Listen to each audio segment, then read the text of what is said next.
Hi friends, kitchen ஃபுல்லாக clean பண்ணியாச்சு. இங்கே பாருங்கள், பாத்திரம் கத்திரம் எல்லாம் கழுவி எடுத்து வச்சுட்டேன். சிங்க்கு பார்த்திங்கன்னா நல்லா நீட்டாக கழுவி விட்டேன். இன்றைக்கி என்ன தான் வாரம் முழுக்க தேய்ச்சாலும் அந்த அன்னைக்கு கொஞ்சம் க்ளீனாக அலசி விட்டால் தான் நல்லா இருக்குது நம்ம கைப்பட.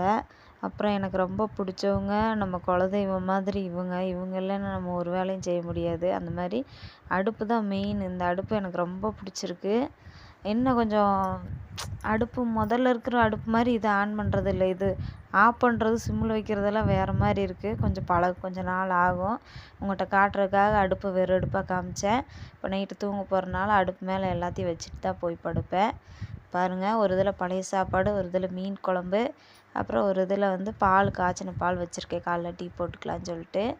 அப்புறம் சுற்றி எல்லாமே க்ளீன் பண்ணிட்டேன். சூப்பராக இருக்குது வீடு. எனக்கு இப்போ தான் ஒரு காலையில் நல்லா ஈஸியாக செஞ்சுருவேன். 3 ஐட்டம் ஒரே நேரத்தில் அப்படியே கடகடன்னு செஞ்சிடலாம். ஆசையாக இருக்குது நாளைக்கு சமைக்கிறதுக்கு. அப்புறம் கீழே கிடக்கிற குப்பையெல்லாம் எடுத்து சும்மா டஸ்ட்பினில் போட்டுடலாம், கூட்டக்கூடாது நைட்டு. அதனால் எடுத்து போட்டு அப்படியே கிச்சனை சுற்றி காட்டுங்களா. இப்போ மணி எத்தனைன்னு காமிக்கிறேன் பாருங்கள். மணி 11:20 ஆச்சு. நான் படுத்து தூங்க போகிறேன். என் பொண்ணு சோட்டா பீம் பார்த்துட்டே எழுதிட்டுருக்கா. Bye friends.